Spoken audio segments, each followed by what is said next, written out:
lo veo desde aquí. Buenas noches, queridos hermanos. Qué alegría nuevamente estar con ustedes en este proceso que tenemos de formación de todos los martes. Agradezco el tiempo que ustedes se dedican a poder ahondar un poco más en la escritura. Y en lo particular yo me siento muy alegre cuando cuando los veo aquí en el chat, en el Zoom, pues porque le dan la motivación que uno requiere para poder seguir avanzando. Hoy vamos a terminar de ver la segunda carta a los Corintios, pero antes, como siempre, vamos a elevar la oración al Padre para que Él nos acompañe en este camino, para que Él pueda enviar su Santo Espíritu y que nos ayude a comprender estas cosas hermosas que todavía tiene la carta a los Corintios. Si nos gustó la primera parte, esto que viene va a ser muy, muy bonito y nos va a ayudar mucho para seguir avanzando. Entonces, en nombre del Padre, del Hijo, del Espíritu Santo. Amén. Amadísimo Padre Celestial, yo quiero darte gracias, Señor, porque tú eres ese influjo de vida que nos motiva a ir más adelante. Gracias, Señor, porque tu Santo Espíritu nos motiva, nos impulsa a conocerte un poco más. Gracias, Señor, porque en la manera que te conocemos te amamos más. Queremos tener ese encuentro personal contigo siempre, Señor. Gracias, Padre, porque eres tú la luz, eres tú la guía, eres tú el que nos invita a entrar en comunión contigo. Gracias, Señor, porque tocaste a Pablo, porque Pablo nos dejó un legado y nos dejó un camino a seguir. Nosotros queremos ser misioneros y parecernos más a ellos. Que podamos, Señor, con nuestro actuar, reflejarte ante los demás. Y como decía la lectura del domingo, Señor, que cada uno de los hermanos que se acercan a nosotros puedan decir, qué bien se está aquí. Que podamos seguir aprendiendo. Envía tu Santo Espíritu, Señor, para que abra nuestro corazón y nuestra mente, para que esta palabra se pueda encarnar en la cotidianidad de nuestras vidas.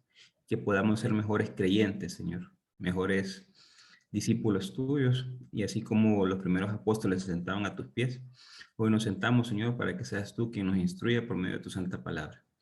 Todo esto te lo pedimos a ti, Señor Jesús, que se lo lleves al Padre, que lo transforme según santa voluntad, ya que Él es digno de honra, gloria y majestad por los siglos de los siglos. Amén. En nombre del Padre, del Hijo, del Espíritu Santo. Amén. Bueno, hermanos, como les decía, vamos a continuar lo que nos hizo falta de la segunda carta a los Corintios. Ahorita voy a hacer la presentación, ustedes ya tienen me tienen que dar acceso para poder compartir a Juliet. Ustedes ya tienen el PDF, no cambió nada porque ya lo había preparado desde la semana pasada, porque según ya vamos a poder tener el tiempo para poder explicarlo, pues, pero como eran tantas cosas y se tenían que presentar bien, creo yo que valió la pena el hecho de poder dividir en dos partes la clase. Como sabemos, estamos en nuestro segundo módulo y hoy estamos siempre viendo la segunda carta de los Corintios y habíamos visto, nada más como a cuestión de resumen, para recordar qué es lo que habíamos visto la semana pasada, habíamos hecho un cuadrito en el cual, por medio de las lecturas de segunda carta de Corintios, en la cual Pablo les hablaba a los corintios y les decía, hermanos, no se separen de este evangelio, no se separen del Señor porque ustedes han encontrado muchas cosas con Jesucristo. Entonces Pablo les decía, en vez de regañarlos, en vez de lo que hacemos usualmente, que es regañar a las personas que actúan mal, que esa corrección, Pablo lo que hace es corregirlos con amor. Y Pablo les muestra algo que se conoce como Cristo estima. En vez de autoestima es la Cristo estima, es lo que el Señor nos hace ser. Entonces nosotros primero mirábamos esto, que éramos consolados por el Padre, para consolar a los demás hermanos en tribulación, que éramos parte del desfile victorioso, hablábamos en aquel momento. ¿Para qué? Para vivir como triunfadores, para vivir como victoriosos, pero no con ese espíritu de las iglesias pentecostales, no, sino con una idea de triunfalista, de que sabiendo de que la promesa definitiva, que es el Espíritu Santo, yace en nosotros, o sea, el poder de Dios está en nosotros. Ya cuando Dios se ha dado del todo, es para que nosotros podamos vivir ya como triunfadores, sabiendo que Él está con nosotros, que Él nos acompaña, que Él vive con nosotros y que Él nos ayuda a seguir avanzando. Entonces, mirábamos esa parte de que éramos parte del desfile victorioso. Mirábamos también que éramos el buen olor a Cristo. ¿Para qué? Para impregnar olor a justicia en cualquier espacio, en el metro cuadrado en el que nos movemos, en la cotidianidad de nuestras vidas, poder que se notara y que dijeran, yo no puedo llevar coimas, por ejemplo, o de repente llevar corrupción a través de esta persona, porque es imposible, esa persona es impenetrable, esa persona no se vende, que pudieran ver ese buen olor, que es totalmente diferente al que existe en la mayor parte de lugares, ¿verdad? Entonces, poder ser esa diferencia, ese buen cristiano. También mirábamos que éramos cartas de Cristo escritas con la tinta del Espíritu Santo. Esto era hermosísimo porque la nueva alianza, que antes había sido escrita en las tablas de la ley, en las tablas de piedra, ahí en el Sinaí, ahora la nueva alianza estaba escrita en nuestros corazones por medio de la tinta del Espíritu Santo. A mí me gusta llamarlo conciencia, que es la conciencia la que uno va formando, pero en realidad la conciencia dirá, a mí me encanta citar al obispo Barron, que es un gringo. Él dice que la conciencia es el Cristo aborigen del alma. O sea, la conciencia es donde Cristo anida, donde el Espíritu Santo anida, y Él es el que nos va instruyendo. En la medida la formamos, en la medida estamos en estos cursos, nuestra conciencia aumenta hacia el lado correcto. Recordemos que hay gente que estudiar la conciencia es un mundo realmente. Hay gente que lacera su conciencia en la medida que trabaja mal, que actúa mal, en la medida que roba, en la medida que empieza a hacer tantas cosas malas que ya delinquir, robar, matar, se vuelve algo normal. Entonces ya la conciencia no es que cayeron la conciencia, sino que la han tapado y a veces muchos se refugian en el alcohol, en las drogas, para callar la conciencia que los remuerde. Y muchos, cuando la conciencia es tan fuerte, terminan suicidándose porque no aguantan la cantidad de problemas que tienen. Entonces, esto es hermosísimo porque la nueva alianza ya no está en tablas de piedra, sino que está en, ¿qué onda eso? No sé, Juliet me está llamando, creo. No, no, es que queríamos contactar a la gente que está queriendo entrar y no puede entrar. Perfecto. Para ponerlo por Zoom. Ok. Qué raro, porque qué raro que no se está entrando, qué raro. No se escucha, dice Eda. No, pero sí se escucha. Pero sí Sí se escucha, escuchan, sí me escuchan, ¿verdad? Sí. Pero yo escucho bien bajito, como que le hubieran bajado el volumen. pero fue porque le llamaron. Entonces váyase arriba donde está el cosito del volumen y lo cambia y lo vuelve a cambiar a speaker. Le vuelve a subir el volumen. Ok, ya se lo subí, pero... No, es que arriba en la esquina, si está en su celular, en la esquina superior izquierda, está una cosita de volumen. Lo quita, lo pone y ya se le pone bien. Ok, gracias. Perfecto. Entonces, continuábamos con esto de que éramos la nueva alianza. Entonces, a mí me parece fabuloso esto. ¿Por qué? Porque el pueblo de Israel basa, hay que cerrar el micrófono ahí, Rancés, por favor. Basa una de sus grandes fortalezas como la Torá, o sea, su ley. Recordemos que para el pueblo de Israel, Génesis, Éxodo, Deuteronomio, Levítico y Números corresponden a la Torá, lo que ellos conocen como la ley. En el tiempo de Jesús, estos 5 libros eran los que estaban en la sinagoga y se leían. Entonces, ellos fundamentaban su fe en esos libros que se derivaban que eran la historia de Israel, pero ahí aparecía el decálogo en el Deuteronomio o en el Éxodo, cuando aparece que Dios manda la tabla de la ley. De esos 10 mandamientos se derivaron en 613 preceptos, de los cuales 480 más o menos son negativos, pero ellos manejaban y se movían bajo esa alianza. Nosotros los cristianos entendemos que esa alianza fue la primera, por eso nosotros llamamos Primer Testamento o Antiguo Testamento a la Biblia hebrea.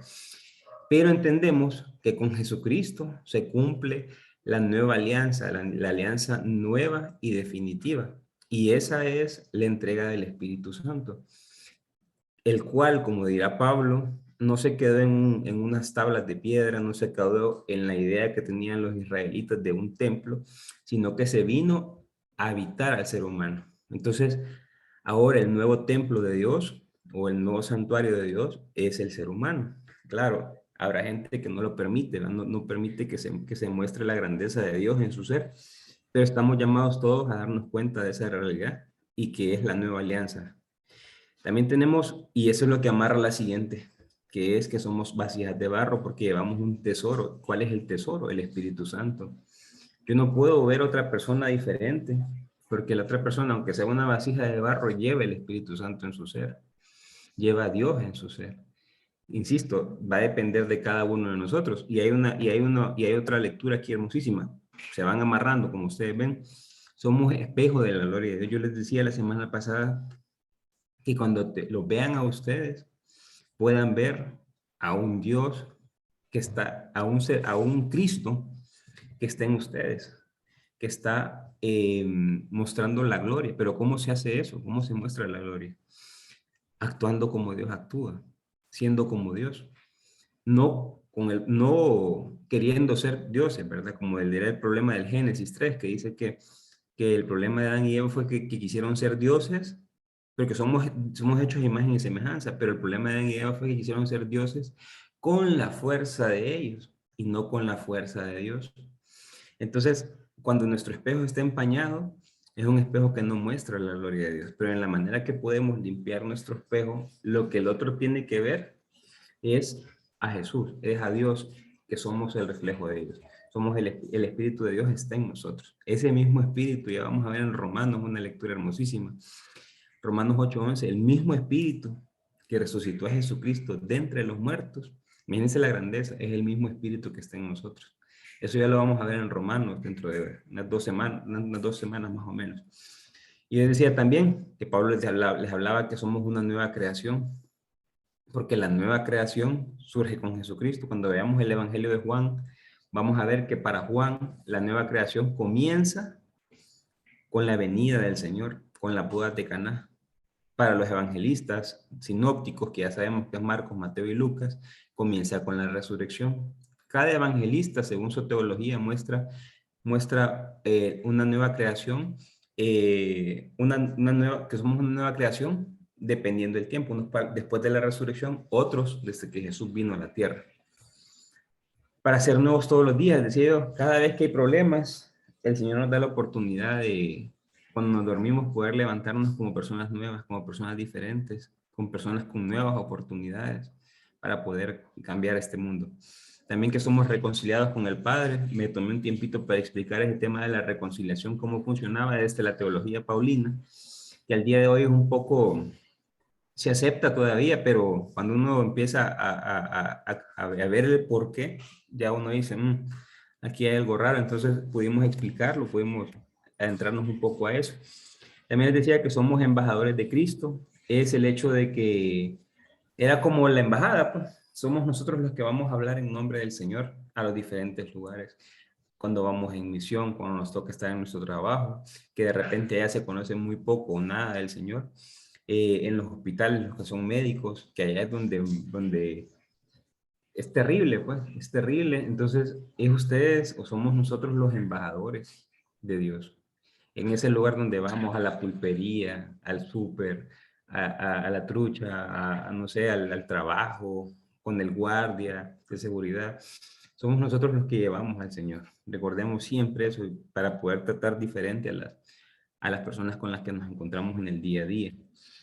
Y les decía yo que somos la justicia de Dios para ser justificados. También les expliqué un poco de la justificación. Cuando veamos Juan, también vamos a adentrarnos a un pasaje para poder explicar más a fondo esto de la justificación, la cual se les expliqué en la clase pasada. No voy a tomarme tiempo para eso porque quiero entrar a la otra parte. Pablo, cuando ya les he explicado esta belleza que se llama identidad cristiana, que yo invito a ustedes a que en los grupos de oración lo puedan compartir, o para de repente hay gente que desconoce el cristianismo y desconoce lo bello, lo hermoso que trajo Jesús. Entonces acá tenemos, yo les decía que 11, 10 acá hay uno que les había dado antes, y no sé si habrán hecho la tarea de poder encontrar los otros 9 pendientes en los primeros capítulos del 1 al 7, y si no, pues todavía hay chance de hacerlas, que podamos encontrar los otros yo soy y los para qué. Entonces Pablo, cuando les muestra la identidad cristiana, viene la siguiente parte. Yo les dije el martes pasado que la carta de los Corintios se puede dividir en 3 partes. La identidad cristiana, la importancia de ofrendar o la ofrenda, y la otra era la apología o la defensa del apostolado de Pablo. Ahorita nos vamos a meter a lo que se conoce como la ofrenda. Y para eso vamos a agarrar nuestra Biblia y vamos a leer. ¿Hay alguien que me pueda hacer el favor de leerme la segunda carta de los Corintios en el capítulo 8? No sé si vino la lectura del reino hoy. Capítulo 8, versos del 1 al 16, sino que alguien nos apoye leyendo 2 Corintios, capítulo 8, versos del 1 al 16.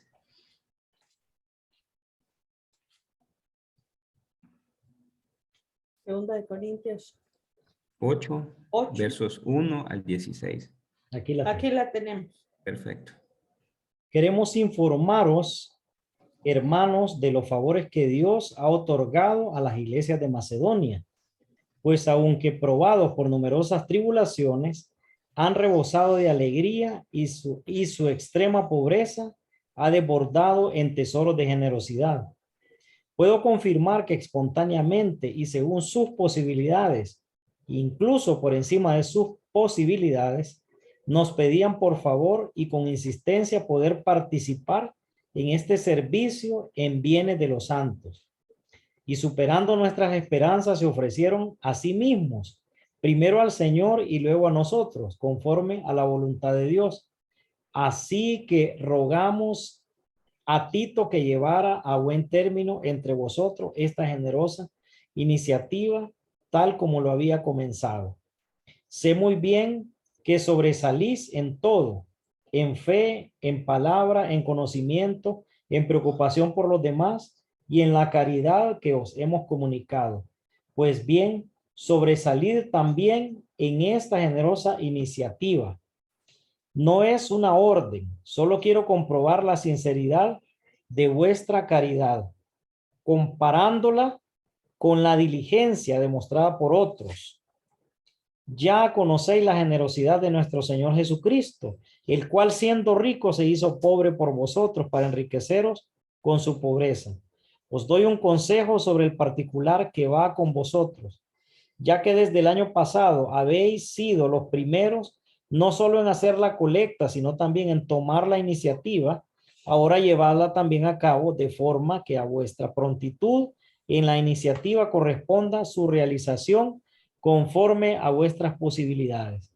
Pues cuando hay buena voluntad, la dádiva se acoge por lo que el donante tiene y no por lo que no tiene.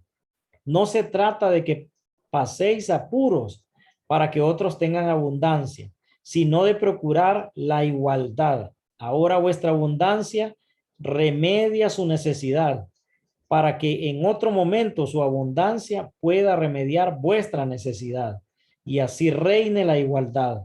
Como dice la Escritura, el que mucho recogió, no tuvo de más, y el que poco, no tuvo de menos. Gracias sean dadas a Dios, que inspiró a Tito el mismo interés por vosotros que tengo yo. Palabra de Dios. Vamos, Señor. Miren qué belleza. Aquí hay, en estos 16 versos, Pablo explica la ofrenda. Y nosotros como cristianos católicos entendemos que la ofrenda es parte íntegra de nuestro ser, es parte íntegra de entender a Jesucristo. Pablo da unos fundamentos. Imagínense esto cuando les digan, hermano, yo quiero que usted me dé ahorita que estamos en Cuaresma, yo quiero que usted me dé un tema de la ofrenda. Entonces usted dice, sí, hombre, el hermano Roger nos enseñó en 2 Corintios capítulo 8 y 9 es pura ofrenda. Vamos a ver dónde primero se fundamenta la ofrenda. O sea, de dónde surge. No es que esté en el aire la ofrenda tiene unos fundamentos. Y esos fundamentos son 4. Primero, el fundamento eclesial. ¿Cuál es el fundamento eclesial? Ya Juan Carlos nos leía del verso 1 al 6 y nos decía cómo ponía de ejemplo a los de la iglesia, a los de la iglesia de Macedonia, que aún decía, en la dificultad habían querido ayudar a otras iglesias. Estas pequeñas comunidades de Macedonia, a pesar de que estaban limitadas, ellos hacían todo lo posible por ayudar a las otras iglesias. ¿Cuál es el eclesial? Es cuando nosotros que somos católicos y entendemos, a veces nos preguntan, no, que la iglesia católica tiene ese montón de tesoros y que no sé qué, y uno dice, ¿cuáles tesoros? Pues si es que la iglesia lo que hace es ayudar a las demás iglesias. Muchas veces las iglesias de los pueblos pequeños o de las aldeas no pueden costearse los gastos. ¿Qué es lo que hacen las iglesias grandes? Entonces la iglesia grande lo que hace es pasarle y mantenerla. Entonces, ese es un fundamento eclesial en la cual las iglesias se unen para poder ayudar a las demás. Entonces, Pablo les dice, hagamos como ya lo están haciendo los macedonios. Pero Pablo entiende también que los corintios son fuertes en la generosidad y les dice algo espectacular y es otro fundamento, y es el fundamento axiológico. Axiológico significa de valores, es la parte de la palabra, se deriva de valores. Y Pablo les dice, ustedes son fuertes en valores. Y en el verso 7 dice, sé muy bien que sobresalís en todo. ¿Qué es eso de todo? Sobresalen en fe, en palabra, en conocimiento, en preocupación por los demás y en la caridad que los habéis comunicado. Entonces les dice, ahora vamos a otro más, sumemos uno más. Es como les decía ahí en Tesalonicenses, en 1 Tesalonicenses, la excelencia es superable. Pablo les dice, son espectaculares ustedes en todo. Ahora vamos un poco más allá, vámonos a la generosidad. Entonces, hagamos la generosidad. Entonces, un fundamento es fundamento axiológico, porque ahí es donde aumentan los valores. Con donde estos valores se fundamenta la ofrenda. Otro valor importantísimo y muy, muy importante es el fundamento cristológico. Miren esta belleza. En el verso 9 dice que Jesús, siendo rico, se hizo pobre para darnos riqueza a nosotros. O sea, Jesús estaba ya con Dios, teniendo todo. Así lo diré en Filipenses, que la otra semana vamos a ver Filipenses. Siendo de condición divina, no hizo alarde, dice el himno de los Filipenses. No dejó nada para sí mismo. O sea, se vino a quedar pobre completamente, pues, a nacer en una aldeíta donde no había nadie. Y su pobreza nos ha hecho ricos a nosotros. Es la venida de la que nos ha hecho ricos. Entonces Pablo le dice, ese fundamento cristológico, la pobreza de Jesús, de Cristo, nos hace ricos a nosotros, nos hace bendecidos. Otro fundamento importantísimo en esto de la ofrenda, que es donde fundamentan la ofrenda, recordemos que fundamento es eso, es los pies, donde se fundamenta, donde se para la ofrenda, es el fundamento de justicia social. Ya los que hemos visto un poco una asamblea que tuvimos hace un par de días, yo le hablaba del plan de Dios y ese plan de justicia social que tenía. ¿Y qué era ese plan de justicia social? Entre los versos 10 y 15 dice Pablo lo siguiente: os doy un consejo en particular que van con nosotros, ya que desde el año pasado habéis sido los primeros no solo en hacer la colecta, sino también en tomar la iniciativa. Ahora llevarla también a cabo de forma que a vuestra prontitud en la iniciativa corresponde a su realización conforme a vuestras posibilidades. Pues cuando hay buena voluntad, la dádiva se acoge por lo que el donante tiene, no por lo que es. Y entonces aquí le dice, demos ofrenda para cuando nosotros no tengamos, las otras iglesias vengan en nuestro auxilio. ¿Ven lo que les digo? Justicia social. Y en aquel momento les explicaba el don de la tierra, por ejemplo. Que Dios nos había dado la tierra en la medida, no había pobreza, la pobreza era rotativa. Cuando me iba mal a mí, venía alguien y me suplía. Cuando le iba mal a alguien, yo venía y a mí me había ido bien, de lo que yo tenía le daba. Entonces, la justicia social siempre ha sido el plan de Dios. Entonces Pablo dice, la ofrenda surge no de lo que me sobra, sino de lo que tengo, y el otro que no tiene yo voy y lo doy. ¿Por qué? Porque cuando yo esté mal, y yo sé que ustedes lo han experimentado, ustedes hoy pueden estar bien, podemos estar bien, pero de repente mañana surge un problema y estamos mal y sobra que hermano toque la puerta con bolsas de comida. Sobra que hermano toque la puerta con ganas de hablar con nosotros. Surgen un montón de cosas. No lo veamos solo desde la perspectiva de dinero. Hay que ver la ofrenda como el tiempo que se dona, como el dinero que se dona, como a ustedes, por ejemplo, en sus trabajos los contratan para solucionar problemas. La capacidad que tienen ustedes para solucionar problemas también es donación. los contactos que tienen ustedes son donación. A veces llama uno y tenés un contacto tal. Sí, manda el contacto. Sus amigos, todo eso hay que verlo como la ofrenda en total. No solo nosotros nos ofrendamos completamente. No es el dinero como tal, sino la ofrenda como persona. Como persona ofrendo mi mente, ofrendo mi tiempo, ofrendo mi conocimiento, ofrendo todo por los demás. Entonces, esos son los fundamentos en los cuales se justifica la ofrenda. Entonces, Pablo le dice, ahora vamos por más. Entonces uno dice, ajá, ¿y cuánto tengo que dar? Pues es la pregunta de todos, ¿va? Ajá, sí, pero pueden ofrendar, pero ¿y cuánto tengo que dar? Pues entonces, para eso nos vamos a 2 Corintios 9. Y ahí vienen unas orientaciones sobre la caridad.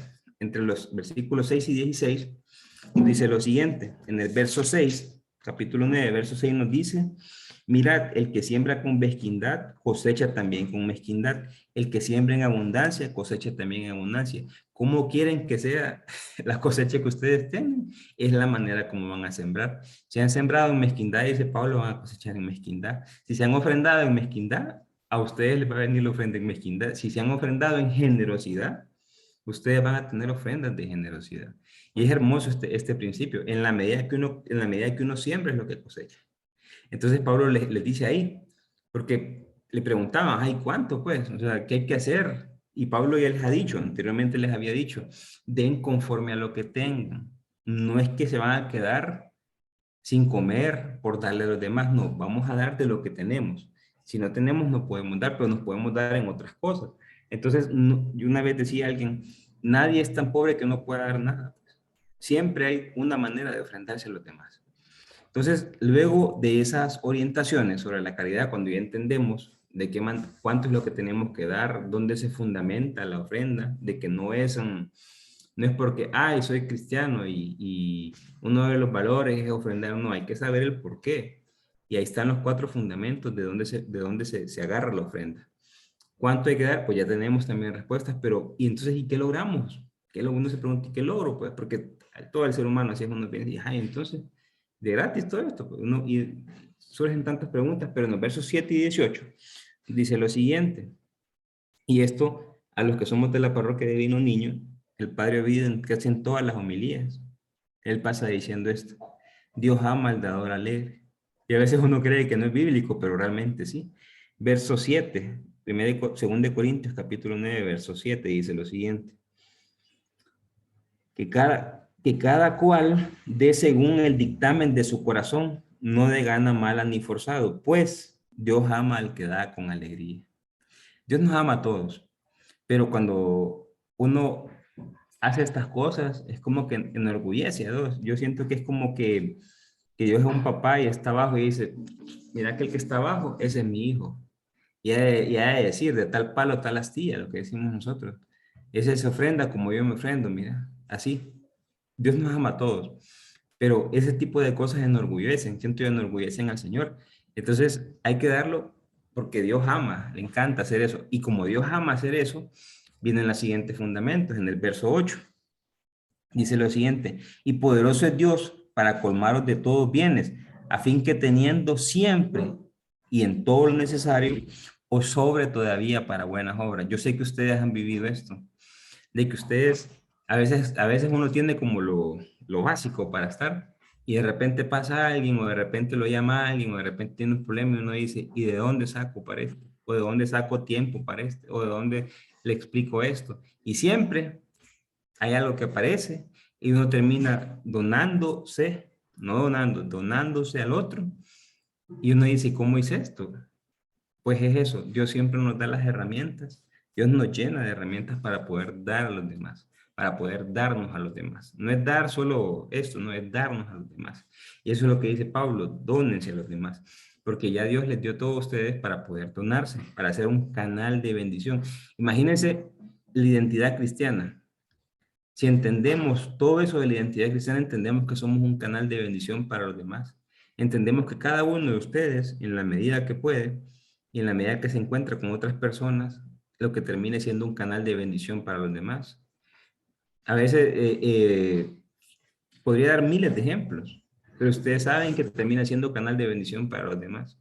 Que a veces hay gente que necesita tal cosa y ustedes van, Hay gente que ocupa tal cosa, ahí están. Hay gente que llama en la madrugada, aquí estoy. ¿Por qué? Porque termina siendo el canal de Dios para llevar esas bendiciones. Y eso es hermoso. Por eso a mí me encanta la segunda carta de los Corintios, porque Pablo habla desde su corazón y de toda esa realidad que es el amor. Porque ya en 1 Corintios 13 ha explicado lo que es el amor. Y Pablo se mueve solo por amor, no por otra cosa, solo por amor. Entonces, en ese mismo verso 8b, el que da siempre para hacer, el que se da siempre sobra para hacer lo que les decía. Si siempre nos damos, siempre hay maneras de darse más. Y uno dice, ¿cómo pude hacer esto? Porque es el Señor el que nos permite donarnos más. Entonces, luego dice que la justicia permanece para siempre. Miren lo que dice el verso 10. Aquel que provee el simiente al sembrador y de pan para su alimento, proveerá, multiplicará vuestra sementera y aumentará los frutos de vuestra justicia. Por ejemplo, la Madre Teresa de Calcuta. ¿Quién no recuerda a esa mujer? ¿Quién no recuerda que era una mujer que se entregó completamente por todo el ser humano, por los seres humanos con los que se encontraba? ¿Quién no recuerda la justicia de esa mujer? Morimos y es tanto, miren qué hermoso esto. Si vamos a morir, vamos a pasar a la realidad de la vida eterna, pero nuestras obras seguirán siendo recordadas. A la Madre Teresa de Calcuta van a pasar años tras años tras años y sus obras, es más, su legado se va a seguir recordando. Yo estaba escuchando la historia de Rafael Guerrero creo que se llama, que es el de Colombia, de la Universidad Minuto de Dios. Comenzó un proyectito chiquitito. Hoy es una de las universidades más grandes de América Latina, la cual ayuda a cualquier cantidad de gente a poder sacar una carrera profesional, a poder ser alguien en la vida, a poder tener un futuro mejor.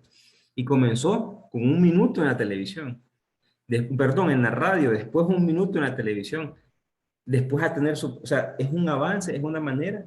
El hombre murió hace un montón de años, pero su legado perdura y sigue formando su huella. Y así en nuestro país hay muchos también, muchísimos legados. A eso estamos llamados, de que nuestras justicias, nuestras obras continúen incluso después de la muerte, para poder ser recordados y, como dice, la justicia permanecerá eternamente. Eso es hermosísimo. Cuando uno ve estas cosas de la ofrenda, dice, yo tengo que empezar a darme más, porque yo quiero que Dios se sienta orgulloso de mí. Yo quiero que nunca me falte nada. A veces uno juega como, le llaman, vulgarmente se le llama comercio divino. Ya vamos a ver un poquito de eso. Y uno dice, yo voy a hacer estas cosas para que nunca me falte nada. Pues es un poco de comercio divino, es permitido, claro que sí. Y funciona. Entonces, la justicia permanece eternamente. Luego, miren qué hermoso, yo sé que esto es bellísimo. Dice lo siguiente. Que cuando donamos algo, cuando donamos nosotros, terminamos haciendo que la otra persona le dé alabanzas a Dios, le dé acción de gracias a Dios. Cuando de repente, recuerdo yo una vez, ayudé en una noche benéfica, recuerdo yo, y me dieron la comida. Y dije yo, no me la voy a comer esta, dije yo. Voy en el camino. Y me encontré un muchachito ahí, se la di. Y la señora, una señora fue, perdón, y la señora solo dijo, gracias a Dios, dijo, todo el día no había comido. Y dije en mi mente, cuando yo entendí este fundamento, dije yo, definitivamente que la señora lo que hizo fue dar gracias a Dios, porque le había llegado el sustento del día. No gracias a mí para qué, pero era levantar esa acción de gracias hacia Dios. O sea, cuando nos ofrendamos, provocamos que la otra persona eleve acciones de gracias a Dios. A mí eso es hermoso. Cuando ustedes le dicen, qué bendición que usted haya venido, le doy gracias a Dios que usted esté aquí. Gloria a Dios porque usted está acá. Es eso, nos ofrendamos y la otra persona instantáneamente levanta una acción de gracias al Padre. O sea, es bellísimo la ofrenda. Yo sé que ustedes lo han vivido y ahorita se han de acordar de cualquier cantidad de veces que las personas les dicen, gracias a Dios que usted vino. Gracias a Dios que usted me ayudó. Gracias a Dios que me llamó, que me escuchó, que tantas cosas. Pues eso provoca la ofrenda. Entonces, aparte de eso, también tenemos algo más, algo sumamente hermoso, y es que la gente se queda orando por uno. La gente, cuando uno ha sido un canal de bendición para alguien, le dice a la persona, a veces le dicen, a veces no le dicen, y le dicen, voy a orar por usted. Yo le doy gracias, y en su oración, gracias Padre, porque esta persona vino. Y entonces, imagínense esto hermoso. Y yo creo que si viéramos la ofrenda desde estas perspectivas, todos nos daríamos. ¿Por qué? Porque, imagínense, con nuestras acciones levantamos acción de gracias al Padre. Con nuestras acciones hacemos que los demás hermanos oren por nosotros. Que los demás hermanos en su oración digan, gracias Padre porque me enviaste a tal persona.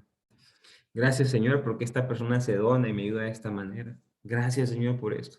Entonces, lo que hacemos, yo creo que la caridad no se miraría tan difícil si pudiéramos ver desde los frutos, que para mí son hermosos. Estos 6 frutos que acabamos de ver ahorita son hermosísimos, a los cuales creo yo que viéndolos desde esta perspectiva no sería algo como un deber o como una responsabilidad, decía yo, en la justicia social, sino como algo que genera un cambio, que genera acciones en beneficio nuestro. Quitemos la parte de la importancia del beneficio nuestro, pero genera alabanzas a Dios, genera oraciones por nosotros. Nuestra justicia va a seguir eternamente, siempre se van a acordar de nosotros. Aquella persona, por ejemplo, ¿quién no se va a acordar del Padre Ovidio? Cuando el hombre muera, ¿quién no se va a acordar de él? Que funda escuelas, que lleva merienda aquí, que es el misionero por aquí. ¿Quién no? O sea, a eso es lo que estamos llamados nosotros. Y Pablo les está haciendo ver eso a los corintios.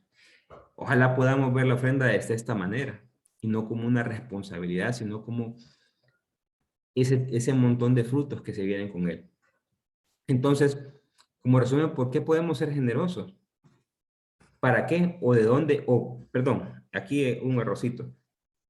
Damos desde nuestras posibilidades. Ojo, el Señor no está diciendo quédate sin comer, o deja de pagar la luz, o deja de pagarle la escuela a tu hijo para que ayudes al otro. No, Él nos está diciendo, damos desde nuestras posibilidades, y así le dice Pablo a los corintios, damos desde lo que tenemos.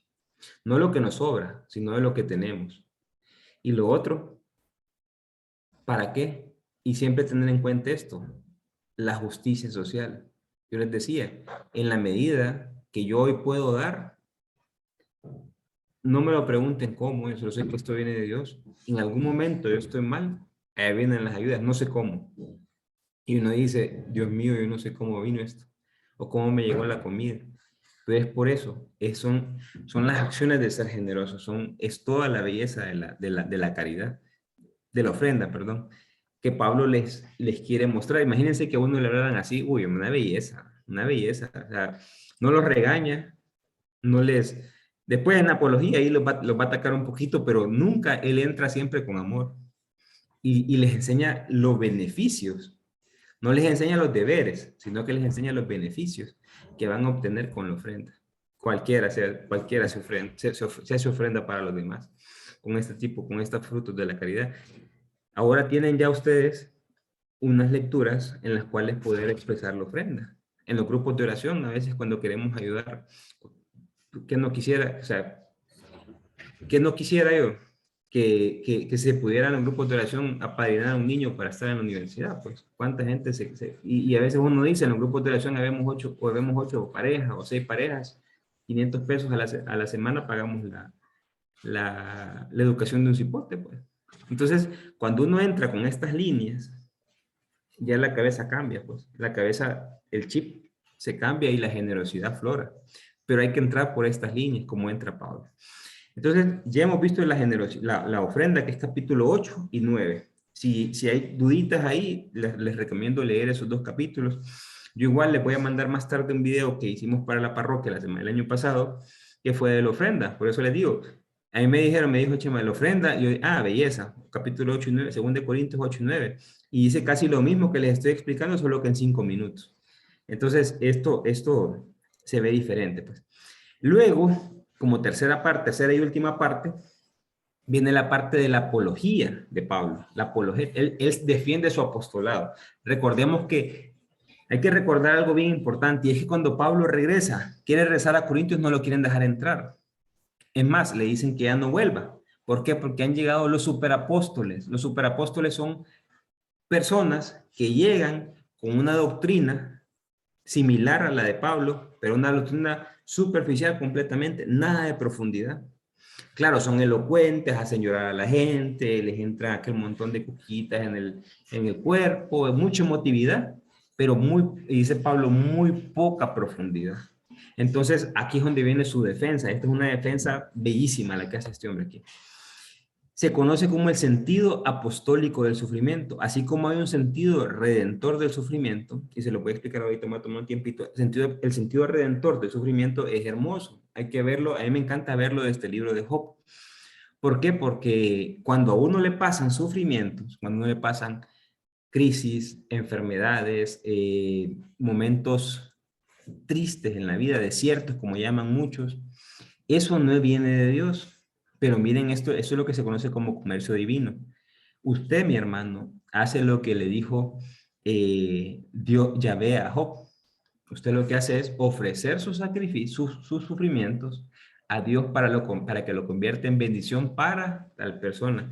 Si usted está sufriendo, si usted hoy se siente mal por algo, porque tuvo un día pesado, ahorita que se vaya a dormir, dígale, Señor, yo te ofrezco mis sufrimientos para que lo conviertas en bendición para, y le ponen el nombre.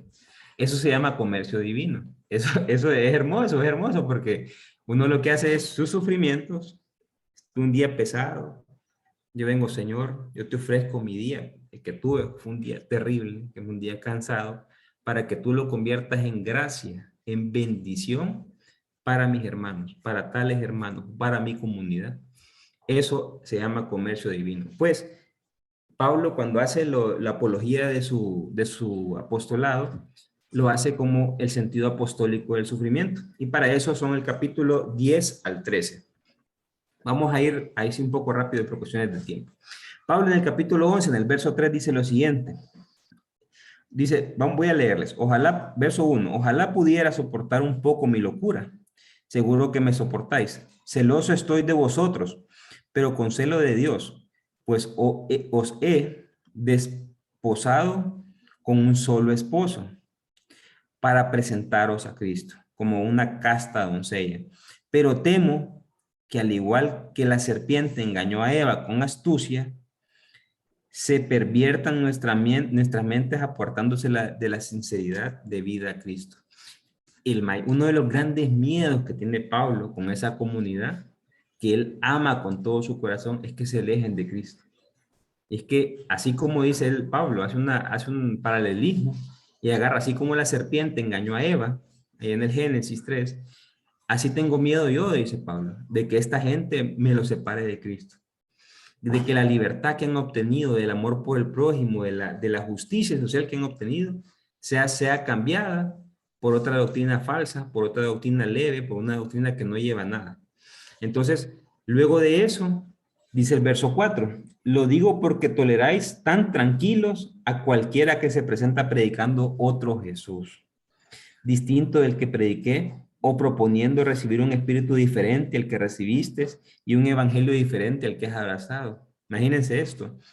Le dice Pablo, qué facilidad de ustedes agarran el otro Cristo, el otro Jesús, un Jesús que yo no he predicado, un Jesús que no trae libertad, un Jesús que lo que hace es volverle a poner leyes, un Jesús que lo que hace es decirles que el cuerpo no sirve y que solo el espíritu. Entonces es donde dice, abrazan otro espíritu, abrazan otro evangelio que nada que ver con el que yo les he inculcado.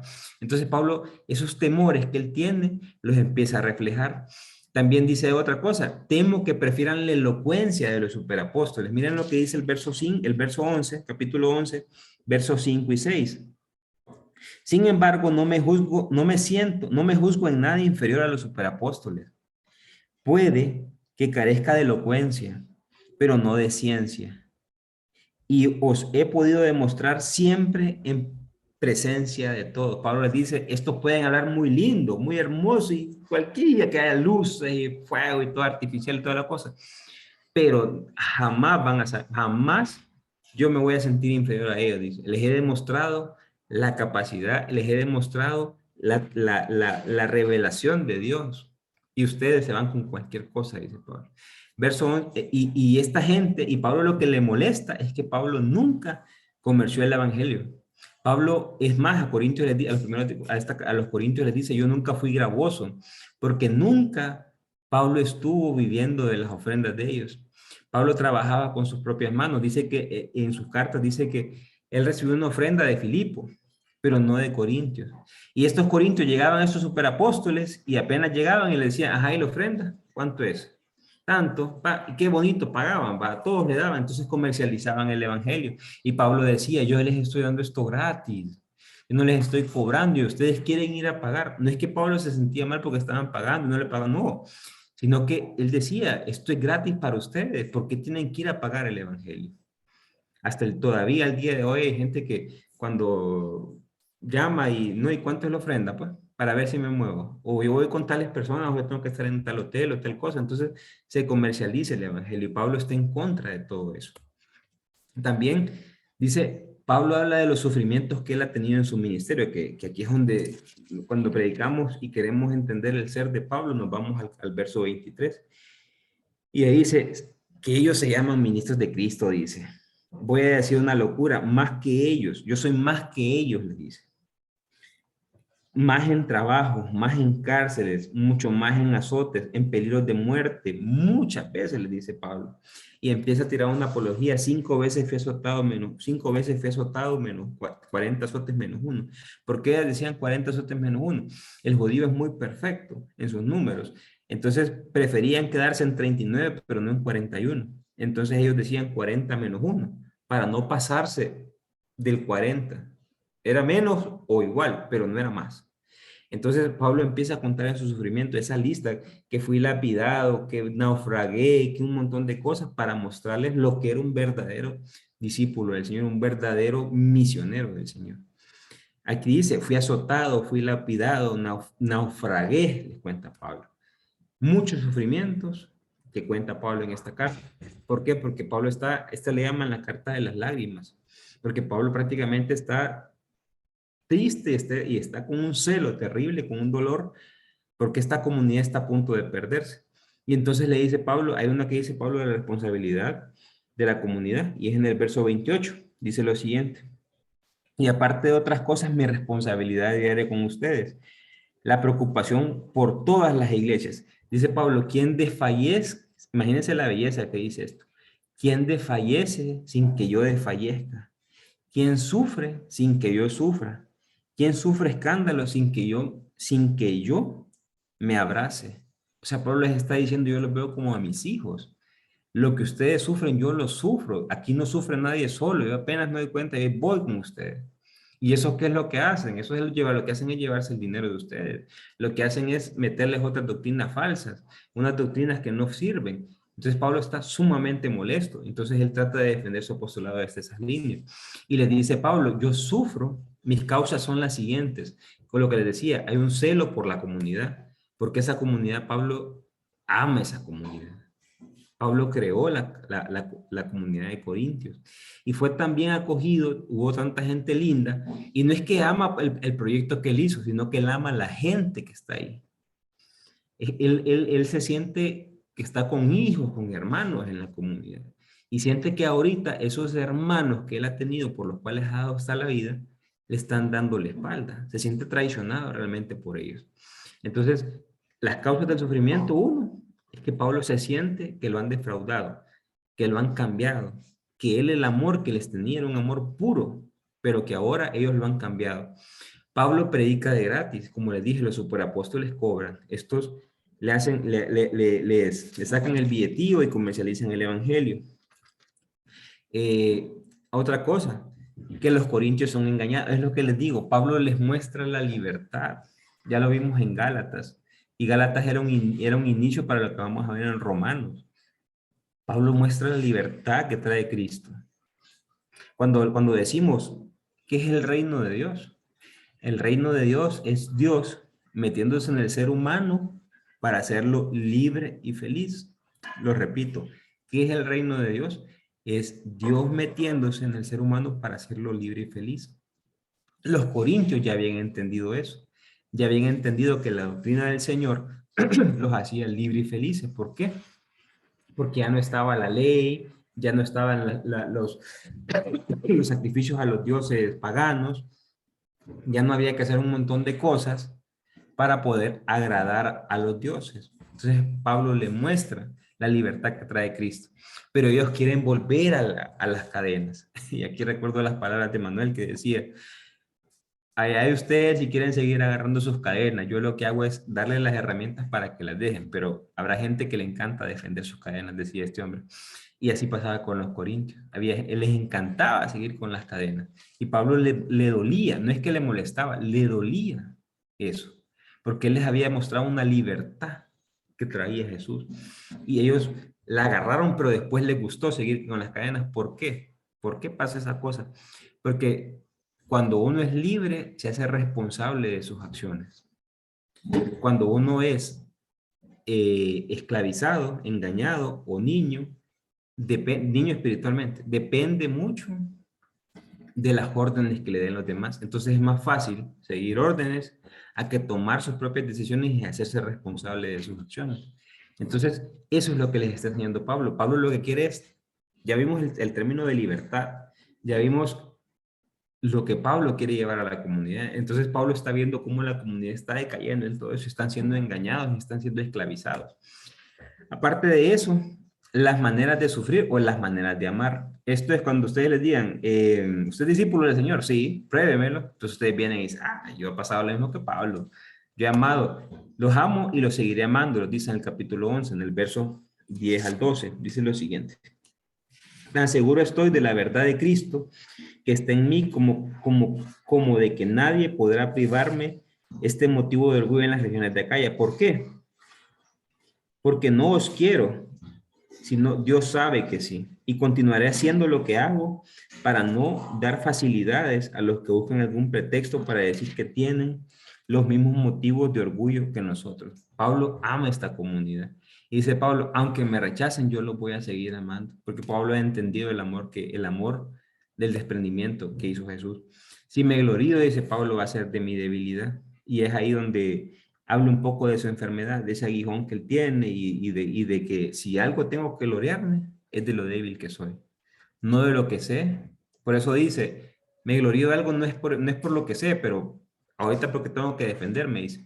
En esta partida dice, si me glorío de algo es de mi debilidad, porque es de mi debilidad donde surge el poder de Dios. Entre más débil soy, más fuerte, más perfecto estoy para que el Señor actúe en mí.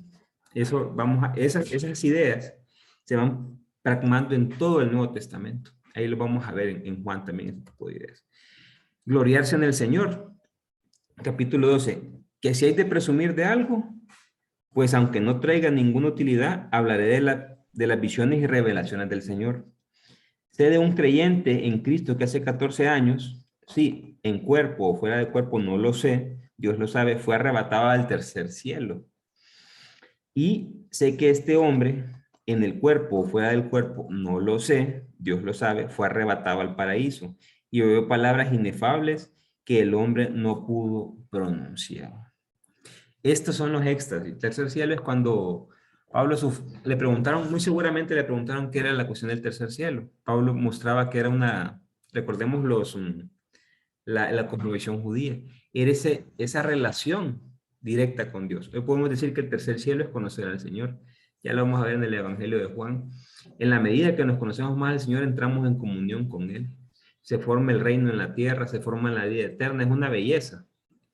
Ahorita los dejo así medio picados, pero cuando veamos Juan, vamos a entenderlo de una manera más completa, una manera más detallada de lo que Pablo quiere decir. Recordemos que Pablo escribe en el 50 y Juan ya está escribiendo entre el 90 y el 100. Ya la teología es mucho más avanzada, entonces es más fácil poder explicar estas cosas. Y Pablo reconoce la fragilidad humana, reconoce su fragilidad. Capítulo 12, verso 5. 5, 6, vamos a ver. De ese hombre diré maravillas, pero en cuanto a mí, solo presumiré mis flaquezas. Ojo lo que está diciendo Pablo. Aunque si pretendiera presumir de algo, no estaría portándome como fauto. Diría la verdad. O sea, Pablo les dice, si yo quisiera presumir de algo, no sería soberbio, lo que estaría haciendo es la verdad. Pero si tengo que presumir de algo, es de mi flaqueza, de mi debilidades, porque es ahí donde se muestra la fuerza del Señor. Y esto va amarrado con lo de vasijas de barro. Somos vasijas de barro débiles, quebradizas. ¿Para qué? Para que se muestre el poder de Dios, para que se muestre la fuerza de Dios. No nuestra fuerza, sino por eso no somos vasijas de diamante, somos vasijas de barro, para que se muestre que lo que hacemos es por la fuerza del resucitado, es la fuerza de Dios la que nos impulsa a ir más allá. Entonces, ya para ir finalizando, Pablo muestra todo el sufrimiento y las debilidades que él ha tenido a causa del evangelio. Pero ya vamos a ver en Filipenses cuando él diga, me seguiré gastando y desgastando por el evangelio, al punto de decir, ya no vivo yo, es Cristo que vive en mí. Entonces esto lo vamos a dejar para avanzar con la parte de Filipenses. Entonces Pablo muestra otras cosas, porque Pablo cuando está defendiendo su apostolado le dice, calma, calma, calma, no se me duerman, ahorita no se me duerman. Las características del apóstol. 1, respaldo divino. Es respaldado por Dios. Y miren lo que dice 12:12. Yo cumplí entre vosotros con características de apóstol, paciencia perfecta en los sufrimientos, signos, prodigios y milagros. Qué hermoso. Paciencia perfecta en los sufrimientos, signos, prodigios y milagros. Características de un apóstol, paciencia perfecta, signos, prodigios y milagros. Hoy entendemos lo que es signos, hoy entendemos lo que son prodigios y lo que son milagros, que estamos a la orden del día para poder hacerlos. Y lo más difícil, creo yo, de todo eso es la paciencia perfecta. Pablo nos está dando las características de un apóstol. Y la otra, 12:15, por mi parte, muy gustosamente gastaré y me desgastaré por vosotros, amándonos más. ¿Seré yo acaso menos amado por eso? Características de un apóstol, respaldo divino y la entrega total. La entrega total por el evangelio, la entrega total por sus hermanos. Porque entiende que ahí es donde está el Señor en sus hermanos. Entonces, hermanos, ya para finalizar la segunda carta a los Corintios, hemos visto la identidad cristiana. Hemos visto lo que somos como cristianos y lo vimos en el capítulo 1 al 7. Hemos visto las características de la ofrenda o lo importante de ofrendar y lo hemos visto desde otra perspectiva, capítulo 8 y 9. Y hemos visto los sentidos del sufrimiento. Hemos visto las características de un apóstol, del apóstol a la imagen de Pablo. Hemos visto las características de los sufrimientos de Pablo y que sufre por el amor que le tiene a los individuos que viven en la comunidad. Yo imagino que Pablo ahí tenía, como que dice, los mejores amigos, a los hermanos más queridos, y eso le duele a él. Es como cuando, por ejemplo, podría, no sé, decir, cuando me di cuenta que mi hermano se hacía evangélico, entonces me dolió, mi hermana también me dolió, la verdad me dolió, y lo digo, me dolió mucho, porque yo decía, ¿por qué? Pues, ¿por qué? Yo creo que Pablo tenía ese dolor o un poco más, no porque la otra religión sea la mala, no, nada que ver, no estoy hablando de eso, pero la hermandad, hay unas cuestiones ahí bien interesantes, bien importantes, y creo yo que eso duele y creo que Pablo pasó por ese tipo de sufrimiento.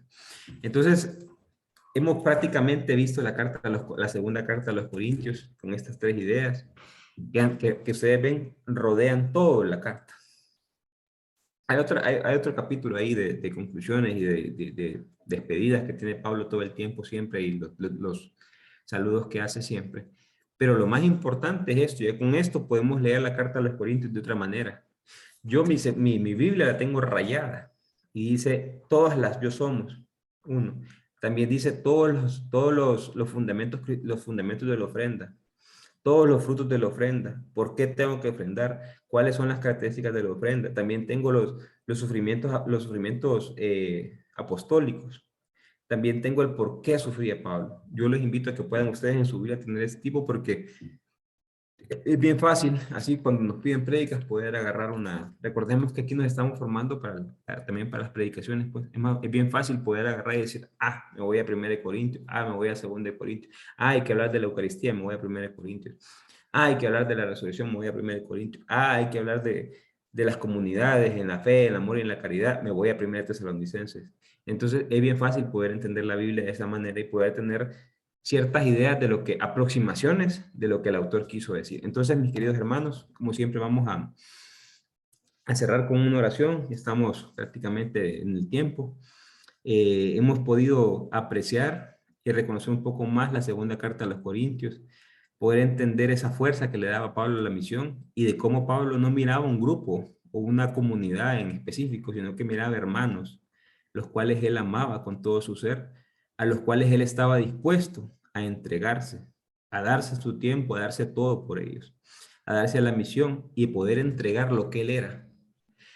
A veces creemos que ofrendar solo es dinero. Realmente ofrendar es dar mi conocimiento, dar mi tiempo, dar mis contactos, dar mi capacidad. Nosotros los seres humanos somos muy ricos, hermanos. Tenemos capacidad para solucionar problemas. Eso se puede ofrendar. Tenemos contactos. Eso se puede ofrendar. Tenemos la capacidad de escucha. Eso se puede ofrendar. La capacidad de consejos. Nosotros tenemos que ser un canal de bendición para los demás. Y hoy espero yo que con la segunda carta de los Corintios me haya quedado clarísimo eso, de que somos un canal de bendición para los demás. El Señor lo trajo a usted y me trajo a mí para que usted pueda hacer y para que yo sea un canal de bendición para ustedes. Espero estar siendo un canal de bendición para ustedes, si no estoy fracasando, pero que sigamos siempre siendo un canal de bendición para los demás. Que el Señor por medio de su Espíritu Santo nos siga moviendo a entregarnos por los demás y entregarnos por el Evangelio.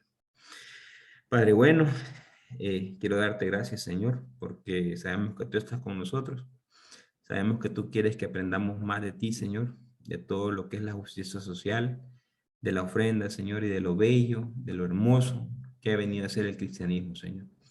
Gracias, Señor, porque tu Hijo amado nos enseñó el valor del amor. Gracias, Señor, porque Él tuvo una reflexión tuya, Señor, hermosísima. Y era de que tú estás a favor del ser humano. Gracias, Señor, porque esta segunda carta a los Corintios nos ha levantado el ánimo, Señor. Sabemos que somos un canal de bendición para los demás, Señor, y queremos en nuestro día a día poder serlo. Espíritu Santo, tú que reviviste a nuestro Señor entre los muertos, si hoy estamos deprimidos, si estamos tristes, Señor, si nos ha pasado algo feo durante el día, queremos pedirte, Señor, que te lleves todos estos sufrimientos y se los ofrezcas al Padre, para que Él los convierta en bendición para cada uno de los hermanos que se nos vienen en nuestra mente, para los que están aquí reunidos en esta plataforma de Zoom y para los que verán esta transmisión de manera sincrónica. Señor, tú conoces nuestro corazón, tú conoces nuestras preocupaciones, nuestras alegrías, te las ponemos en tus manos en esta noche que termina, Señor, para que las transformes según tu santa voluntad. Ya que tú, Padre bueno, eres digno de honra, gloria y majestad, por los siglos de los siglos. Amén. Amén. En el nombre del Padre, del Hijo, del Espíritu Santo. Amén. Amén. Voy a dejar de compartir ya. Amén. Sí.